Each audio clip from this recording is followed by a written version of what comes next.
ଜଗନ୍ନାଥଙ୍କ ଜଣାଣ ଭଜନ ଗୀତରେ ଫ୍ୟାସନ୍ ଶୋ ପ୍ରଦର୍ଶନ, ତୀବ୍ର ପ୍ରତିକ୍ରିୟା, ଅଧିକାରୀଙ୍କ ମତ ରଖିଥିବା ସଭିଙ୍କୁ ଆଶ୍ଚର୍ଯ୍ୟଚକିତ। ପାରଳାଖେମୁଣ୍ଡି ସ୍ଥିତ ଗଜପତି ଷ୍ଟାଡିୟମଠାରେ ଚାଲିଛି ଜିଲ୍ଲାସ୍ତରୀୟ ସୁଭଦ୍ରା ଶକ୍ତି ମେଳା। ଆଜି ଏହି ମେଳାର ପଞ୍ଚମ ଦିବସରେ ରଙ୍ଗାରଙ୍ଗ ସାଂସ୍କୃତିକ ନୃତ୍ୟଗୀତ ପରିବେଷଣ ସମୟରେ ସଂସ୍କୃତିକୁ ଅପଭ୍ରଂଶ କରିବା ଭଳି ଘଟଣା ଘଟିଛି। ଏକ ନୃତ୍ୟ ଦଳ ଜଗନ୍ନାଥ ଜଣାଣ ତଥା ଆହି ନୀଳଶୈଳ ଭଜନ ଗୀତ ବଜାଇ ଏଥିରେ ନୃତ୍ୟାଙ୍ଗନାମାନେ ଅପସଂସ୍କୃତି ପରି ପାଟି ତଥା ପୋଷାକରେ ସଜ୍ଜିତ ହୋଇ ଫ୍ୟାସନ୍ ଶୋ ପରିବେଷଣ କରିଥିବାର ଦେଖିବାକୁ ମିଳିଥିଲା, ଯାହାକୁ ନେଇ କିଛି ସ୍ଥାନୀୟ ସମାଜସେବୀମାନେ ତୀବ୍ର ପ୍ରତିକ୍ରିୟା ରଖି ଅଧିକାରୀଙ୍କ ନିକଟରେ ଆପତ୍ତି କରିଥିବାର ଦେଖିବାକୁ ମିଳିଥିଲା। ତେବେ ଅଧିକାରୀଙ୍କ ଗଣମାଧ୍ୟମ ଆଗରେ ମତ ରଖିଥିବା ସଭିଙ୍କୁ ଆଶ୍ଚର୍ଯ୍ୟଚକିତ କରିଛି। ଏହି କାର୍ଯ୍ୟକ୍ରମରେ ଏଭଳି ବ୍ୟତିକ୍ରମ ଥରେ ନୁହେଁ ଦୁଇ ଥର ହେଲାଣି। ପ୍ରଥମ ଦିବସରେ ପାରଳାଖେମୁଣ୍ଡି ବନାନକୁ ଅପଭ୍ରଂଶ କରି ଲେଖିଥିଲେ ସରକାରଙ୍କ ଓଡ଼ିଆ ଅସ୍ମିତାକୁ ହତ୍ୟା କରିଥିବା ଏବଂ ଆଜି ସିଧାସଳଖ ଓଡ଼ିଆଙ୍କ ଆରାଧ୍ୟ ଦେବତା ତଥା ଜଗନ୍ନାଥ ପ୍ରଭୁ ଶ୍ରୀ ଜଗନ୍ନାଥଙ୍କ ଜଣାଣ ଆହି ନୀଳଶୈଳ ଭଳି ଜଣାଣ ଗୀତରେ ଫ୍ୟାସନ୍ ଶୋ କରି ଓଡ଼ିଆ ସଂସ୍କୃତିକୁ ହତ୍ୟା କରିଥିବାର ଅଭିଯୋଗ ହୋଇଛି। ଏହି ପବିତ୍ର ଗୀତରେ ଅପସଂସ୍କୃତି ପୋଷାକ ପିନ୍ଧି ର୍ୟାମ୍ପରେ ଚାଲିବା ଭଳି ଦୃଶ୍ୟ ଶ୍ରୋତାଙ୍କୁ ବିସ୍ମିତ କରିଥିଲା, ଯାହାକୁ ନେଇ ବିଭିନ୍ନ ମହଲରେ ଦୃଢ଼ ନିନ୍ଦା କରାଯାଇଥିବା ବେଳେ ଆଜି ପଞ୍ଚମ ଦିନରେ ସଂସ୍କୃତିକୁ ହତ୍ୟା କରିବା ଭଳି ନୃତ୍ୟ ପରିବେଷଣକୁ ନେଇ ନାନାଦି ଆଲୋଚନା ହେଉଛି। ଏହିଭଳି ଘଟଣାକୁ ଦେଖିଲେ ଜିଲ୍ଲାରେ ଓଡ଼ିଆ ଅସ୍ମିତା ଓ ସଂସ୍କୃତିକୁ କୁଠାରଘାତ କରୁଥିବାର ସାଧାରଣ ଆଲୋଚନା ହେଉଛି। ଏହି ସୁଭଦ୍ରା ଶକ୍ତି ମେଳା ଦ୍ୱାରା ମୁଖ୍ୟ କରି ମହିଳା ସ୍ୱୟଂ ସହାୟକ ଗୋଷ୍ଠୀମାନେ କିଭଳି ସଶକ୍ତିକରଣ ହୋଇପାରିବେ ଏବଂ ଆର୍ଥିକ ସ୍ୱାବଲମ୍ବୀ ହୋଇପାରିବେ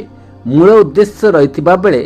ରାଜ୍ୟର ବିଭିନ୍ନ ଜିଲ୍ଲାରୁ ଆସିଥିବା ସ୍ୱୟଂ ସହାୟକ ଗୋଷ୍ଠୀମାନେ ନିଜ ଉତ୍ପାଦିତ ହସ୍ତତନ୍ତ୍ର, ହସ୍ତଶିଳ୍ପ, ଖାଦ୍ୟ ପଦାର୍ଥ ଓ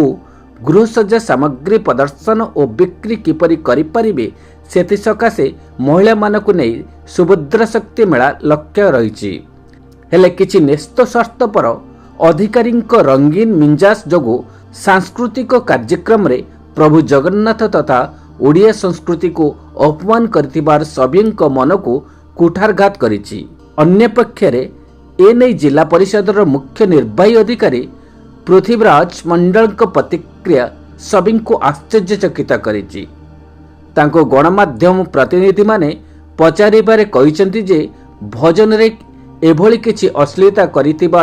କିମ୍ବା ଏନେଇ କୌଣସି ବିରୋଧାଭାସ ରହିଥିବା ଆମେ ଭାବୁନାହୁଁ। ଆମ ଓଡ଼ିଆଙ୍କର ବିଭିନ୍ନ ହସ୍ତତନ୍ତ୍ର ବସ୍ତ୍ରକୁ ହେଉ କି ପାରମ୍ପରିକ ବସ୍ତ୍ରକୁ ପ୍ରୋତ୍ସାହିତ କରିବା ଉଦ୍ଦେଶ୍ୟରେ ରହିଥିବା କହିଛନ୍ତି। ଏହା ସହ ଶ୍ରୀ ମଣ୍ଡଳ ଆହୁରି କହିଥିଲେ ଯେ ପ୍ରଭୁଙ୍କୁ ଆରାଧନା କରି ଗଜପତିରେ ଏହିଭଳି ପ୍ରଥମ ଥର ପାଇଁ ଏହିଭଳି କାର୍ଯ୍ୟକ୍ରମ କରାଯାଇଥିବାର କହିଛନ୍ତି। ତେବେ ବିଭାଗୀୟ ଅଧିକାରୀଙ୍କ ଏହିପରି ଉତ୍ତର ଶୁଣି ସଭି ଆଶ୍ଚର୍ଯ୍ୟଚକିତ ହୋଇଥିବା ବେଳେ ଏହିପରି ଅଶ୍ଳୀଳତା ହୋଇଥିବା ଆମ୍ଭେ ଭାବୁନାହୁଁ ବୋଲି କହିବା କେତେ ଦୂର ଯୁକ୍ତିଯୁକ୍ତ ବୋଲି ଆଲୋଚନା ହେଉଛି। ଏନେଇ ସମାଜସେବୀ ଲୋକନାଥ ମିଶ୍ର, ବି କୁମାର ରେଡ୍ଡି, ପି.କେ. ପାଢ଼ୀ ପ୍ରମୁଖ ଅଧିକାରୀ ଜଣଙ୍କ ଦୃଷ୍ଟି ଆକର୍ଷଣ କରି ଆପତ୍ତି କରିଥିଲେ ମଧ୍ୟ ସେ ଭୁଲକୁ ସୁଧାରିବା ପରିବର୍ତ୍ତେ ଓଲଟି ଗଣମାଧ୍ୟମ ଏପରି ପ୍ରତିକ୍ରିୟା ହୋଇଥିବାରୁ ଅସନ୍ତୋଷ ବ୍ୟକ୍ତ କରିଛନ୍ତି। ଅନ୍ୟପକ୍ଷରେ ଏହି ସୁଭଦ୍ରା ଶକ୍ତି ମେଳାରେ ସହରର ନାମରେ ବନାନ ତ୍ରୁଟି ଓ ପରେ ଜଗନ୍ନାଥ ଜଣାଣର ଫ୍ୟାସନ୍ ଶୋ ପ୍ରଦର୍ଶନ ଆଦିକୁ ନେଇ ପ୍ରଶାସନ କ୍ଷମା ମାଗନ୍ତୁ ବୋଲି ଦାବି ହୋଇଛି। ଗଜପତି ଜିଲ୍ଲାରୁ ପ୍ରଭାତ ପାତ୍ରଙ୍କ ରିପୋର୍ଟ, ଚତୁର୍ଥ ସ୍ତମ୍ଭ ନ୍ୟୁଜ୍। ପଞ୍ଚମ ଦିନରେ ପହଞ୍ଚିଛି ସୁଭଦ୍ରା ମେଳା। ଗଜପତି ଜିଲ୍ଲାର ଜିଲ୍ଲାସ୍ତରୀୟ ଯେଉଁ ସୁଭଦ୍ରା ଶକ୍ତି ମେଳା ଗତ 18 ତାରିଖରୁ ଚାଲିଛି, ଆଜି ପଞ୍ଚମ ଦିନରେ ପହଞ୍ଚିଛି 22 ତାରିଖ ଆଜି। ତେଣୁକରି ଜିଲ୍ଲାର ବିଭିନ୍ନ ପାରମ୍ପରିକ ଖାଦ୍ୟ, ହସ୍ତତନ୍ତ ଏବଂ ଏସ୍ଏଚ୍ଜି ମା'ମାନଙ୍କ ଯେଉଁ ପ୍ରଡକ୍ଟ ବିଭିନ୍ନ ଜିଲ୍ଲାରେ ବି ଆସିଛନ୍ତି ସେ ସମ୍ପର୍କରେ ସମସ୍ତ ପ୍ରଦର୍ଶନ ବି ହେଉଛି ଏବଂ ସନ୍ଧ୍ୟାରେ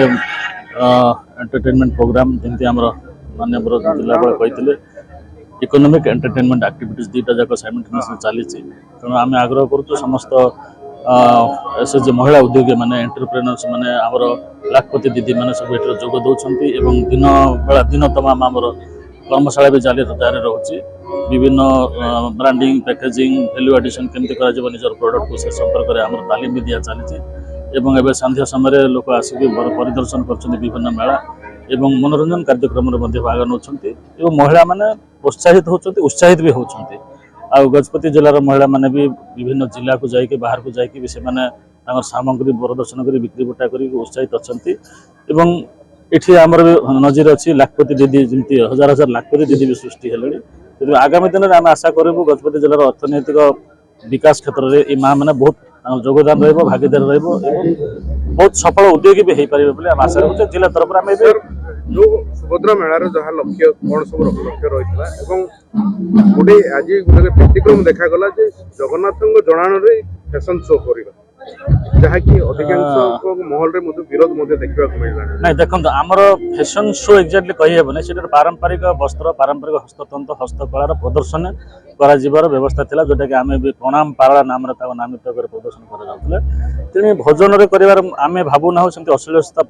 प्रदर्शन होती विरोधाभास थी बोली मन कर सुंदर आम झील भौणी आम सेंचुरियन यूनिवर्सिटी झील मैंने सुंदर सुंदर केते सुंदर संबलपुरी शाढ़ी केते सुंदर ड्रेस अफ डिजाइन से प्रदर्शन कर हस्ततंत्र तैयार होम संबलपुरी कपड़ा हो टसर हो आमर पारंपरिक वस्त्र को आम केमती प्रमोट करवा से प्रयास कर महाप्रभु ईश्वर आराधना करके प्रभु श्री जगन्नाथ आम आराध्य ठाकुर को आराधना करके से गोटे प्रथम थर पर भावी शो प्रदर्शन कर उत्साहित करवा सेमती विरोध करवा जो भजन अश्लीलता से प्रदर्शन होता भाई आमको मन हो अधिकांश देखा प्रचार प्रसार अभाव रहा जहाँफल कि लोक देखा मिलना एत बड़ मेला लोक देखा मिलूना देखा माने गणपति उत्सव जिला स्तरीय महोत्सव हो कृषि मेला हो एवं आमर गजपति उत्सव सरी तार जस्ट 2-4 सप्ताह आम ये मेलार आयोजन करूँ आमर प्रचार प्रसार भी होकर कौन से कारण तो